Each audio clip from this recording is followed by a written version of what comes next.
மீண்டும் ஒரு cook with மேனேஜருக்கு கிளம்பியாச்சு. சேம் லொக்கேஷன் தான், சேம் கெஸ்ட் ஹவுஸ்க்கு கிளம்பியாச்சு. இந்த வீடியோவை ஸ்கிப் பண்ணாமல் தயவு செய்து பாருங்கள். அப்போ தான் நாங்கள் நிறைய வீடியோ போட முடியும். இன்னைக்கு கான்செப்ட் இதுதான். என்னாச்சுங்க? காலேஜ் ஸ்டேட்டஸ் என்ன? வீக்லி ஸ்டேட்டஸ் ஒரு கால் எல்லாமே கீழே இருக்கா? நீங்கள் அமைதியாக பேசிட்டு இருக்கீங்க. ஒரு ஓடிட்டே இருக்காரு வீட்டுக்குள்ள. என்னாச்சு? வீட்டுக்குள்ள ஓடிட்டு இருக்கீங்க, அப்படி எப்படி ஆடிட்டு இருக்கீங்க? இல்லப்பா, டாக்டர் செக் பண்ணேன். இந்த மாஸ்டர் செக்அப் இருக்குல்ல, அது என்ன சொல்லிட்டாங்க, நிறைய எக்ஸசைஸ் பண்ணணும், அப்புறம் விட்டமின்ஸ் நிறைய குறையுது அப்படின்னு சொல்லிட்டாங்க. என்ன விட்டமின்ஸ் தெரியுது உங்களுக்கு? நிறைய இருக்கு. ஏன் ஏதாவது சொல்ல போறியா நீ? நிறைய விட்டமின்ஸ் இருக்குது. விட்டமின்ஸ் சொன்னா நீ ஏதாவது சரி பண்ணிடுறியா? சரி பண்றதுக்குலாம் எல்லா ஐட்டம் இருக்கு. அதுக்கப்புறத்துக்கு நம்ம செஃப் இருக்காங்க, வாரம் நம்ம குக்கிங் சேனல் நடத்துறோம். எல்லாத்துலயும் ஏகப்பட்ட விட்டமின்ஸ். விட்டமின் விட்டமின் 12, விட்டமின் 1 இதெல்லாம் இல்லையா? விட்டமின் B12, விட்டமின் 12 உங்களுக்கு தெரியுமா? அதுக்கு தெரியுமா உங்களுக்கு? விட்டமின் 1 வெஜிடேரியன் தான் சொல்ல முடியும். பாருங்க எப்படி சும்மா நிக்க முடியல. காரக்குழம்பு அதுக்கு பதிலா காரக்குழம்பு வைக்கலாம். அதுல இருக்க இந்த விட்டமின்லாம். என்னது? காரக்குழம்பு வேணாம், காடை குழம்பு வைக்கலாம். காரம் காடை அந்த மாதிரி. ஆமா, காடை குழம்பு நான் சாப்பிட்டது இல்லை. காடை நான்வெஜ் கொண்டு வராது. சரி, காடை குழம்பு சாப்பிட்டா அப்படின்னா ஓட தேவையில்லையா? அவ்வளவுதான் தேவையில்லை. உங்களுக்கு லாஸ்ட் டைமே நம்ம பேசணும் தெரியுங்களா? இந்த காலாடு, அரை முயல், முக்கால் உடும்பு, முழு காடை. கால் ஆடு, முக்கால் ஆடை, அரை முயல், முக்கால் உடும்பு. ஒரு காடை சாப்பிட்டா இவ்வளவு சாப்பிட்டதுக்கு சமம். பரவாயில்ல, நீங்க இவ்வளவு ஓட வேண்டியதே இல்லை. இவ்வளவு சத்து இருக்குங்க. கீர்த்தி சிறுசாலும் மூர்த்தி பெருசுங்க. காடை காடை காடை பண்றது கஷ்டமா? அது தெரியல. நம்ம செஃப்பை கேட்டுருவோமா காடை எப்படி இருக்கும்? அடுத்து அங்கே போனோம்ல, செஃப்பை கூப்பிடுங்க. செஃப், ஒரு சின்ன இது வாங்கிங்க இந்த வாட்டி. காடை அப்படியே ஒரு ஐட்டத்தை பத்தி பேசிட்டு இருக்கோம். வரும்போது வேர்த்து விரும்பி வரீங்க. இந்த மாதிரி ஓடியே வேலை பார்க்க சொல்றாங்க, எக்ஸசைஸ் பண்ணிக்கிட்டு. ஸோ காடை சாப்பிட்டா அதெல்லாம் பண்ண தேவையில்லைங்கிறாங்க. அவ்வளோ விட்டமின்ஸ் இருக்கு. என்ன பண்ணலாம் காடையை வச்சு? என்னென்ன செய்யலாம்? காடை ஏற்றணும் இருக்கும். இல்லைங்க 65 பேக் போர்ஷன், தை போர்ஷன் வந்து 65 ஆக்கிடுவோம். பாடி போர்ஷன் குழம்பு வச்சிருவோம். ஒரு ரெண்டா உடைக்கிறீங்க காடையை. ஓகே, அதெல்லாம் இன்னொன்னு கேள்விப்பட்டிருக்கேன். காடை சாப்பிட்டால் கட்டழகன் ஆவான்னு. ஆமா, என்ன காடை சாப்பிட்டா கட்டழகன் ஆயிடலாம். சரி, ஓகே, அப்ப காடையை போட்டலாம் இன்னைக்கு. காடை இன்னைக்கு காடை ரோஸ்ட், காடை குழம்பு, காடை பாடியை குழம்பு வைக்கிறோம்.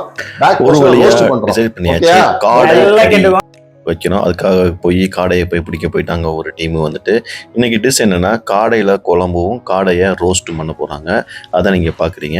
நம்ம செஃப் ரொம்ப பர்டிகுலராக இருப்பார். எப்படி குவாலிட்டியாக சமைக்கிறோமோ அதே மாதிரி நான்வெஜ்ஜை நம்ம குவாலிட்டியாக க்ளீன் பண்ணி வைக்கணும்னு சொல்லிட்டு கடையிலேருந்து க்ளீன் பண்ணி வாங்கிட்டு வந்தாலும் அதற்கு பிறகு நம்ம செஃப் சொன்ன மாதிரி ரெண்டாக பிரிச்சுட்டார் காடையை. பாட்டம் சைடு ரோஸ்ட்டுக்கும், பாடி மேலே உள்ள சைடு குழம்புக்கும் பிரிச்சுட்டாரு. நீங்கள் அதை தான் பார்க்குறீங்க. நாங்கள் எப்பயுமே பார்த்திங்கன்னா அதிகமாக தான் கறி எல்லாமே வாங்கிட்டு வருவோம். ஏன் அப்படின்னா ஃப்ரெண்ட்ஸுக்கு ஷேர் பண்ணி நாங்கள் சாப்பிடுவோம். எல்லாத்தையும் முடிஞ்சால் மிச்சம் இருந்தால் அதை வீட்டுக்கு கொண்டு போவாங்க. இன்றைக்கி நீங்கள் இதை பார்க்குறீங்க. க்ளீனிங் கிட்டத்தட்ட கடையை சரியாக பண்ணலை அப்படின்னு சொல்லிட்டு ஒவ்வொரு போர்ஷனாக எடுத்து நம்ம செஃப் க்ளீன் பார்க்குறீங்க. பாருங்கள், அவங்க க்ளீன் பண்ணி கொடுத்தல இவ்வளவு பிளட்டு எல்லாம் இருந்தது. ஒன்று விடாமல் நம்ம செஃப் ரொம்ப ப்ரில்லியண்ட்டாக கலவிட்டார். ஸோ இது ரொம்ப ஆரோக்கியமாகவும் ஹைஜீனிக்காகவும் இருக்குது நம்ம செஃப் குக் பண்ணுறது. இப்போ அடுத்து என்ன பண்ணுறாருன்னா, பாட்டம் போர்ஷனை ரோஸ்ட் பண்ணுறதுக்காக மேரினேட் பண்ணுறதுக்கு என்ன பண்ணிட்டாரு, மஞ்சள், மல்லி, மிளகாய் தூள், இஞ்சி பூண்டு எல்லாத்தையும் போட்டு மேரினேட் பண்ணுறதுக்கு மிக்ஸ் பண்ணி பலான்னு வச்சு கொஞ்சம் தயிரையும் விட்டு எல்லாம் பண்ணி முடிச்சுட்டு ஃப்ரிட்ஜில் கொண்டு வச்சிடலாம் அப்படின்னு ஒரு இன்ஸ்ட்ரக்ஷன் கொடுத்தாரு. அதன்படி நம்ம ரோஸ்ட் பண்ணுறதை அப்படி ஃப்ரிட்ஜில் கொண்டு வச்சாச்சு. அதுக்கடுத்து என்ன பண்ணோம், இன்னைக்கு வெஜிடேரியனுக்கு காரக்குழம்பு. ஸோ காரக்குழம்பு ஃபஸ்ட்டு வச்சுட்டு அதுக்கு பிறகு காடை கறியை வைக்கலாம் அப்படின்னு சொல்லி முடிவு பண்ணி அரைக்க போகிறாங்க. இப்போ என்ன அரைக்கிறாங்க அப்படின்னா, தேங்காய், சீரகம், மிளகாய், முந்திரி பருப்பு இதெல்லாம் போட்டு ஒன்று அரைச்சி ஒரு பேஸ்ட் மாதிரி வச்சுக்கிறாரு. அதற்கு பிறகு காரக்குழம்புக்கு என்ன செய்கிறாரு, வெங்காயத்தை அடிச்சிட்டார் மிக்சியில். அப்புறம் தக்காளியும் போட்டு மிக்சியில் அடித்து வச்சுக்கிட்டாரு. அப்புறம் அஸ் யூஸ்வல் ஒரு சட்டியில் பார்த்தீங்கன்னா பூண்டு, பச்சை மிளகாய் இதெல்லாம் போட்டு வறுக்க ஆரம்பிச்சிட்டாரு. அதுக்கோடு சேர்த்து நம்ம கருவேப்பிலையும் போட்டுட்டாரு. போட்டு முடிச்சுட்டு கொஞ்சம் நேரத்தை என்ன பண்ணார், இந்த அரைச்சி வச்சிருந்த வெங்காயம், அரைச்சி வச்சிருந்த தக்காளி இதெல்லாம் மிக்ஸ் பண்ணி போட ஆரம்பிச்சிட்டாரு. ஸோ இதுதான் காரக்குழம்புக்கு உள்ள ரெசிபி. நிறைய பேர் கேட்டிருந்தாங்க, நீங்கள் ரெசிபி சொல்ல மாட்டேங்கிறீங்கன்னு. ஸோ இதை சொல்கிறேன் பாருங்கள். பூண்டு, பச்சை மிளகாய் போட்டு ஃபஸ்ட்டு வறுத்துட்டு, அரைச்சி வச்சுருந்த வெங்காயம், அரைச்சி வச்சுருந்த தக்காளி எடுத்து ஊற்றி கொஞ்சம் வதக்கி முடிச்சுட்டு, நல்லா அந்த வாசமாக போகிற மாதிரி வதக்கி முடிச்சுட்டு, அஸ் யூஷுவல் மஞ்சத்தூள், மல்லித்தூள், மிளகாய்த்தூள் இதெல்லாம் போட்டு முடிச்சுட்டு கொஞ்சம் நேரத்தில் குழம்பு மாதிரி வந்துடும் கட்டியாக. நான் பாருங்களேன் எடுத்து போகிற மிளகாய், மஞ்சள் எல்லாம். காரக்குழம்பு அப்படின்னாலே புளிக்குழம்புனால என்ன, புளியை வந்து ஊற வச்சிருக்கோம் சைடில், நாட்டு புளியை வந்து ஊற வச்சிருக்கோம். அந்த நாட்டு புளியை வந்து கொஞ்சம் நேரம் கழிச்சு இது நல்லா வதங்கி கொதிக்கணும். நாட்டு புளி எடுத்துங்க பாருங்கள், புளிஞ்சு புளியை ஊற்றி விட்டு வரும். ஸோ கிட்டத்தட்ட நம்ம காரக்குழம்பு ரெடி. கொஞ்ச நேரத்தில் நல்லா கொதித்த பிறகு அப்படியே எடுத்து இறக்கி வச்சுருக்கோம். கொஞ்சம் எண்ணெய் விட்டுக்குவார். இதில் கடைசி என்ன பண்ணார் அப்படின்னா, நாட்டு சக்கரை கொஞ்சோண்டு போட்டு விட்டார். அப்போ தான் நல்லாயிருக்கும். அப்போ நான் சாப்பிடும்போது அந்த டிஃப்ரென்ஸ் உங்களுக்கு தெரியும் சொன்னார். நாட்டு சக்கரை மறந்துடாதீங்க. அதான் ரெசிபி முடிஞ்சு பாருங்களேன். காரக்குழம்பு ரெடி. அடுத்து என்ன செய்வோம், வழக்கம் போல் காடை கிரேவி செய்வது எப்படி. ஸோ குண்டான தூக்கி வச்சாச்சு. அஸ் யூஷுவல் நம்ம போட வேண்டியதான். எண்ணெயை சூட வச்ச உடனே பட்டை, கிராம்பு, பச்சை மிளகா எல்லாத்தையும் போட்டுட்டு கொஞ்சோண்டு வெங்காயத்தை போட்டுட்டாரு. அஸ் யூஷுவல் தக்காளியெல்லாம் போட்டு பண்ணிட்டு, இதுக்கு முன்னாடி ஒரு குருமா மாதிரி ஒன்று வச்சுருந்தால, என்னென்னா தேங்காய், சீரகம், முந்திரி பருப்பு, மிளகாய் இதெல்லாம் போட்டு வச்சுருந்தார்ல, அந்த பேஸ்ட்டு அதையும் கொஞ்சம் இதில் போட்டுக்குவார் கொஞ்சம் கழிச்சு. அப்புறம் பார்த்தீங்கன்னா காடையை தூக்கி உள்ளே போட்டார். இது பாடியோட காடை. எல்லாத்தையும் மிக்ஸ் பண்ணிவிட்டு அந்த குருமா மாதிரி அதையும் போட்டுட்டாரு. அடுத்து மஞ்சத்தூள், மிளகாய்த்தூள், மல்லித்தூள் இதெல்லாம் போட்டு முடிச்சு ஊற வச்சா முடிஞ்சிச்சு. காடையும் முடிஞ்சது. ஸோ இன்றைக்கி நம்ம பேசிக் நம்ம டிவி நம்ம சேனல் பார்க்குறவங்க எல்லாமே தெரியும் என்ன ஃபண்டமெண்டல் என்ன பண்ணுறோம், அதற்கு பிறகு நம்ம என்னென்ன டிஷ்ஷை மாற்றிக்கிட்டே இருக்கோம்னு சொல்லிட்டு கொஞ்சம் நேரத்தில் பார்த்தீங்கன்னா காடை கறியும் ரெடி ஆகிவிட்டது. நம்ம டேஸ்ட் பண்ணி பார்க்குறாரு, உப்பு காரம்லாம் சரியாக இருக்கான்னு. சரியாக இருந்த உடனே எடுத்துகிட்டு வந்தாச்சு. ஸோ நம்ம காரக்குழம்பு ரெடி, காடை குழம்பும் ரெடி. அடுத்து என்ன பண்ண போகிறோம் அப்படின்னா, நான் கேட்டேன் காரக்குழம்பு செய்யும்போது ஒரு பருப்பு துவையல் வைங்க அப்படின்னு சொன்னேன். உடனே நம்ம மாஸ்டர் ஓகே சொல்லிட்டாரு. அவர் எதுக்குமே இன்னும் சொல்லவே மாட்டார். பருப்பு துவையலுக்கு என்ன பண்ணார், தேங்காயை லைட்டாக வறுத்து வச்சுக்கிட்டாரு. அப்புறம் புளி, மிளகாயை லைட்டாக அதையும் வறுத்து வச்சுக்கிட்டாரு. அதுக்கு முடிஞ்ச பிறகு பருப்பு, என்ன கடலைப்பருப்பு, அதாவது இந்த வடைக்கு போடுவாங்களா அந்த பருப்பையும் எடுத்து அதையும் கொஞ்சம் வறுத்துக்கிட்டாரு. எல்லாத்தையும் சேர்த்து வச்சு அடித்து மிக்ஸ் பண்ண பிறகு ஒரு அருமையான ஒரு துவையல் நமக்கு கிடைச்சது.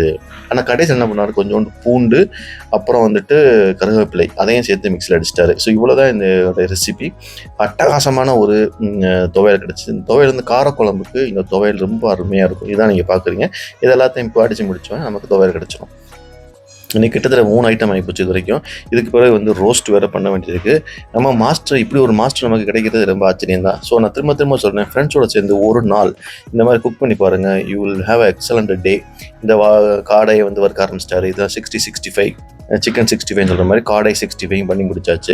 ஸோ எல்லாமே வடிட்டார் ரொம்ப குயிக்காக. கிட்டத்தட்ட 1 hour டைம் தான். 1 hourல என்ன கேட்டாலும் எஸ் தான் சொல்ல மாட்டேன். இதுதான் ஓவரால் நாங்கள் போகிறோம். காடை குழம்பு, சட்னி, காரக்குழம்பு இதான் பார்க்குறீங்க. அப்பா பார்க்குறதுக்கு அவ்வளோ அவ்வளோ அற்புதமாக இருந்தது. அதை தாண்டி அவர் என்ன செய்வார்னா நமக்கு சர்வ் பண்ணுவார். அதுதான் இருக்குது அற்புதமான விஷயம். சாப்பாடு செய்கிறது மட்டும் கிடையாது, அதை செஞ்சு ஊட்டி தான் விடல எனக்கு. அவர் அருமையாக செஞ்சு கொடுப்பார். நான் தான் கொஞ்சோண்டு ஊட்டி விடுவேன் அவருக்கு.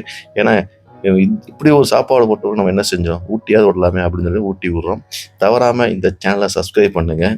சப்ஸ்கிரைப் பண்ணிங்கன்னா தான் நாங்கள் நிறைய வீடியோக்கள் போட முடியும். இப்படி ஒரு ஃப்ரெண்ட்ஷிப் கிடைக்கிறது கஷ்டம்தான். குக் பண்ணி போடுறது உடம்பு ஊரா வேர்த்துருச்சு அவருக்கு. ஏன்னா 1 மணி நேரம் கிச்சனில் ஃபுல்லாக இருந்தார். எத்தனை குழம்பு, எத்தனை சைட் டிஷ்ஷு எல்லாம் பண்ணி முடிச்சோன்னே நாங்கள் எல்லாமே ஜாலியாக சாப்பிட்டுட்டு கிளம்பியாச்சு. இந்த சாப்பாடு சூப்பராக இருந்தனால வீட்டுக்கு எடுத்துகிட்டு போகலாம் அப்படின்னு சொல்லிட்டு ஒரு தாட் வந்தது. அந்த காரக்குழம்பையும் சட்னியையும் அந்த துவையலையும் எடுத்து வச்சுக்கிட்டேன்னா ஸோ வீட்டில் ஹாப்பியாக இருப்பாங்கன்னு சொல்லிட்டு எடுத்துகிட்டு நான் பேக் பண்ணிவிட்டு கிளம்பிட்டேன். இதோட இந்த வீடியோ முடியுது. இந்த வீடியோவை தொடர்ந்து பாருங்கள், சப்போர்ட் பண்ணுங்கள். தேங்க்யூ, பாய், ஹாப்பி குக்கிங். இதுதான் எங்கள் கேங்.